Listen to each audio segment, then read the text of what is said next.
Γεια σας. Είμαι ο Γιώργος Σαββίδης από το motoaccessories.gr. Σε αυτό το βίντεο, μαζί με τα σκονάκια μου, θα σας παρουσιάσουμε ένα κορυφαίο αντικλεπτικό σύστημα της Moto Alarm. Αποτελεσματικό και στους 4 μεθόδους που χρησιμοποιούν οι κλέφτες. Θα σας παρουσιάσουμε στη συνέχεια του βίντεο μου μερικές από τις λειτουργίες και θα σας δώσουμε και μερικές τεκμηριωμένες αποδείξεις γιατί το κατατάσσουμε κορυφαίο αντικλεπτικό σύστημα. Σε κάθε απόπειρα κλοπής θα λαμβάνουμε και ειδοποιήσεις στο κινητό μας τηλέφωνο. Η εγκατάσταση του συστήματός μας έγινε πάνω σε ένα Benelli TRK 702. Η ενσωμάτωση έγινε χωρίς να πειράξουμε το παραμικρό καλώδιο. Κανένα καλώδιο δεν έχει κοπήσει στη μοτοσυκλέτα. Και μάλιστα αξιοποιήσαμε μια λειτουργία της Benelli και δημιουργήσαμε και ένα μπλοκάρισμα της κίνησης του κινητήρα.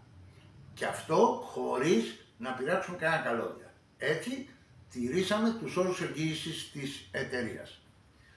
Πάμε να δούμε μερικές από τις λειτουργίες που ετοιμάσαμε. Θα σας παρουσιάσουμε τη σειρά που είναι η πιο διαδεδομένη παραβίαση. Η πιο διαδεδομένη είναι οι μηχανικές παραβιάσεις. Πάμε να δούμε λοιπόν την πρώτη μας λειτουργία. Σαν σενάριο σκεφτείτε ότι ο κλέφτης προσπαθεί να σπάσει την κλειδαριά του τιμονιού, είναι το πιο συνηθισμένο, είναι την κλειδαριά του δισκοφρένου. Θα δημιουργήσω λοιπόν ένα χτύπημα.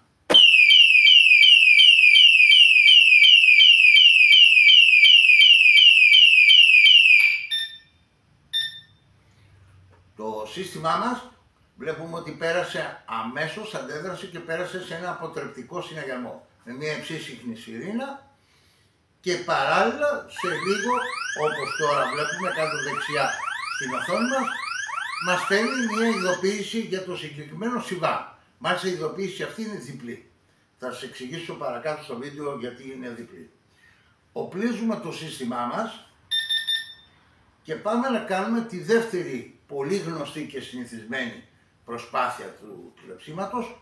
Είναι να μετακινήσουν, να μετακυλήσουν λίγο τη μοτοσυκλέτα, την πάνε κάπου πιο απόμερα, να δουλέψουν πιο ανενόχλητοι.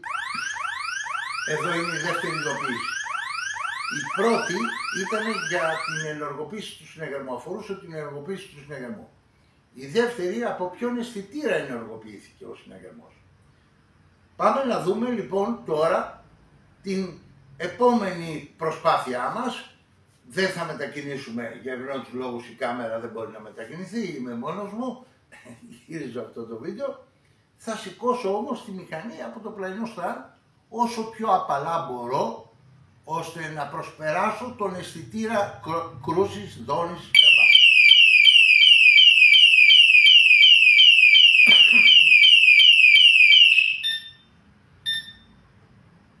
Το σύστημά μας βλέπουμε ότι ξαναπέρασε πάλι σε ένα συναγερμό αποτροπής. Σε κάθε κύληση, ανύψωση του τροχού, κλίση της μοτοσυκλέτας, το σύστημά μας θα περνάει σε ένα συναγερμό αποτροπής με μια υψίσιμη σιρήνα και ειδοποίησεις, push notification και email. Πάμε τώρα να ξαναοπλίσουμε το σύστημά μας και να περάσουμε σε μια δεύτερη μέθοδο που χρησιμοποιούν οι κλέφτες. Είναι η μέθοδος της ηλεκτρικής δολιοφθοράς. Τι κάνουν λοιπόν οι κλέφτες? Είτε σπάζοντας τον γενικό διακόπτη, είτε κόβοντας κάποια καλώδια και ενώνοντάς τα προσπαθούν να ξεγελάσουν το σύστημα και να δημιουργήσουν ανάφλεξη για να πάρουν τη μοτοσυκλέτα. Οπότε αυτό που έχουμε μέχρι τώρα καταγράψει από βίντεο που έχουμε δει σε κλοπές είναι να παίρνουν μαστιχέ το μηχανάκι που είδαμε την προηγούμενη κίνηση πώς θα αντιδράσει, να το πηγαίνουν μερικά τετράγωνα πιο πέρα, πιο απόμερα για να δουλέψουν τη μέθοδο της δολιοφθοράς. Εμείς λοιπόν δεν θα καταστρέψουμε τη μοτοσυκλέτα, θα ανοίξουμε όμως το γενικό διακόπτη.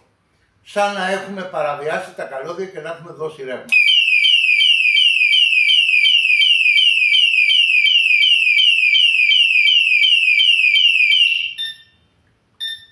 Το σύστημά μας βλέπουμε ότι ξαναπέρασε κατευθείαν σε συναγερμό αποτροπής και σε λίγο θα λάβουμε και την ειδοποίησή μας. Σε κάθε παράκαμψη του διακόπτη προσπάθεια παράκαμψη του διακόπτη θα έχουμε ένα αποτρεπτικό συναγερμό. Και μάλιστα αυτόματα το σύστημά μας σε κάθε απόπειρα θα περνάει και σε ένα μπλοκάρισμα της λειτουργίας του κινητήρα. Ακόμα και αν κόψουν τα καλώδια, και εδώ έρχεται το σημείο αυτό και πλεονεκτούμε σε σχέση με τον κορυφαίο ανταγωνισμό, αυτόν που θεωρείται κορυφαίο ανταγωνισμό, το σύστημά μας, θα προχωρήσουμε κατευθείαν στην τρίτη μέθοδο, για να είναι και πιο κατανοητό τι θέλω να σας πω. Το δικό μας σύστημα, τώρα βλέπουμε την ειδοποίηση της προηγούμενης παραβίασης. Λοιπόν, το δικό μας σύστημα έχει ενσωματωμένη την σιρήνα πάνω στο σώμα και ενσωματωμένη και την μπαταρία του. Τι σημαίνει αυτό? Σε σχέση με τον ανταγωνισμό, εννοώ τα ρωσικά συστήματα, θα το έχετε καταλάβει, που η σιρήνα είναι ξεχωριστή, εάν κάποιος κόψει τα καλώδια της σιρήνας, όπως λέει και ο λαός, πάπαλα. Εδώ το σύστημά μας γίνεται αυτόνομο. Περνάει αμέσως σε συναγερμό αποτροπής και γίνεται αυτόνομο. Γιατί είναι ενσωματωμένη σιρήνα και δεν μπορεί να κόψει τα καλώδια. Ακόμα και όλα τα καλώδια να κόψει, το σύστημά μας συνεχίζει και δουλεύει και μας υποστηρίζει. Το σύστημά μας είναι της Patrol Line, ιταλικής κατασκευής, συνοδεύεται με ισόβια εγγύηση καλής λειτουργίας. Αυτά ό,τι αφορά το συναγερμό. Το σύστημά μας αποτελείται όμως από δύο συσκευές και εδώ έρχεται το πλεονέκτημα της αφόπλησης που θα πούμε σε λίγο. Το σύστημά μας έχει και ένα GPS tracker. Αυτές οι δύο συσκευές οπλίζουν και αφοπλίζουν με εντελώς διαφορετική τεχνολογία. Το συναγερμός μας οπλίζει με εντολές κυλιόμενου κωδικού στα 433 MHz, συγγνώμη για τη δυσκολία, που παραβιάζεται και πολύ δύσκολα, γιατί μάλιστα η Patrol έχει μικρύνει την ακτίνα τηλεχειρισμού στα 5 μέτρα για να μην γίνονται εύκολα καταγραφές και του κώδικα εντολής, αλλά και εμπλοκή του σήματος. Άρα κάποιος πρέπει να ξέρει τι ώρα θα κατέβετε από το σπίτι και να είναι κοντά σας εντός στα 5 μέτρα, να σαρώσει τον κώδικα που θα στείλετε και να μπλοκάρει και το δικό σας. Κάτι που θα το αντιληφθείτε. Και το δεύτερο σύστημά μας λειτουργεί με εντολές GPRS. Εντελώς άλλη τεχνολογία, οπλίζει εντελώς από αλλού, οπλίζει από την πλατφόρμα τηλεματικής. Κάθε φορά που αλλάζει η κατάσταση. Τι σημαίνει αυτό? Ότι ακόμα και να αφοπλίσουν το ένα από τα δύο συστήματα, το άλλο συνεχίζει και μας υποστηρίζει. Και πάμε να δούμε τι εννοούμε με αυτό.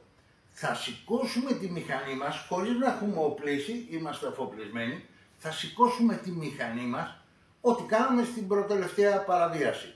Χωρίς να το έχουμε οπλίσει, σαν σενάριο σκεφτείτε ότι το αφοπλίσαμε, ξεχάσαμε εμείς να το οπλίσουμε. Και να δούμε τι θα κάνει. Τη σηκώνουμε μετρώντας μέχρι το 4, αυτή είναι μια παραμετροποίηση που έχω χρησιμοποιήσει για να έχουμε αληθινούς συναγερμούς. Και το σύστημά μας αυτή τη στιγμή έχει στείλει τα νέα δεδομένα στην πλατφόρμα τηλεματικής και μόλις βλέπουμε την ειδοποίηση ότι το σύστημα λειτουργεί κτλ. Αυτό και μόνο το κατατάσσει σε κορυφαία θέση σε σχέση με τον ανταγωνισμό. Απέναντι σε μεθόδους αφόπλησης. Όπως και δεν έχουμε και καθόλου ευάλωτη, αλλά θα γινόταν τεράστιο το βίντεο, καθόλου ευάλωτη διαδικασία έκτακτης ανάγκης. Δηλαδή αφόπληση έκτακτης ανάγκης. Ή αναμετάδοση σήματος κτλ. Πάμε τώρα να δούμε τι γίνεται με την τέταρτη μέθοδο. Ποια είναι αυτή? Η χρήση ειδικού εξοπλισμού JAMA. Οι κλέφτες χρησιμοποιούν σε περιπτώσεις που έχουμε δύσκολα συστήματα και το έχουν αντιληφθεί, έρχονται εξοπλισμένα εξοπλισμό JAMA. Τι είναι αυτός? Αυτός προσπαθεί να μπλοκάρει, ο εξοπλισμός αυτός μπλοκάρει τα σήματα, τα δορυφορικά σήματα και της κινητής τηλεφωνίας. Το δικό μας σύστημα, σε κάθε τέτοιου είδους προσπάθεια, και εδώ υπερέχουμε, ελέγχει τα σήματα κινητής τηλεφωνίας και το δορυφορικό σήμα και σε περίπτωση που πάει να μπλοκάρει, δηλαδή να μας δημιουργήσουν ένα μπλοκάρισμα, το λεγόμενο τάπα, δηλαδή ένα ισχυρότερο σήμα να μας μπλοκάρει την επικοινωνία. Το σύστημά μας το διαβάζει, περνάει κατευθείαν σε συναγερμό αποτροπής, είναι το μόνο σύστημα που περνάει σε συναγερμό αποτροπής, όλα τα άλλα μιλούν για ειδοποίησεις. Εμείς μιλάμε όχι μόνο για ειδοποίηση, μιλάμε και για συναγερμό αποτροπής. Εντάξει. Περνάει εδώ, μπλοκάρει τον κινητήρα κιόλας και παράλληλα ειδοποιήστε. Και αυτό πάλι επίσης μας κάνει και κορυφαίους και ξεχωριστούς στο θέμα της ολοκληρωμένης προστασίας. Το σύστημά μας έχει την πιο πλούσια τηλεμετρία για την εποπτεία και τον έλεγχο της μοτοσυκλέτας μας. Μπορούμε να βλέπουμε ανά πάσα στιγμή το βολτάζ της μοτοσυκλέτας μας, πόσους δορυφόρους βλέπει εκείνη τη στιγμή, το σήμα της κινητής τηλεφωνίας, εάν πέσει το βολτάζ της μπαταρίας σε κρίσιμο σημείο να μας ειδοποιήσει. Μπορούμε να στείλουμε εντολές αποσύνδεσης σε ένα μακρόχρονο παρκάρισμα της μοτοσυκλέτας λόγω ταξιδιού και πολλά άλλα. Ακόμα και να μπλοκάρουμε το κινητήρα μας γιατί ξεχάσαμε να το οπλίσουμε και κατάφερε ο κλέφτης να το πάρει. Να του στείλουμε εντολή από το κινητό μας τηλέφωνο και το σβήσουμε, όπως θα δείτε σε ένα άλλο βίντεο, για να μην το κάνουμε τεράστιο αυτό, σε ένα άλλο βίντεο του Tracer, του Ασημένιο, που σας το δείχνουμε αυτό. Αυτά και πολλά άλλα μόνο από το Moto Accessories. Αν σας άρεσε το βίντεο μας, πατήστε like και θα θέλαμε να μας ακολουθείτε για να μαθαίνετε νέα γύρω από την αντικλεπτική προστασία. Σας ευχαριστώ.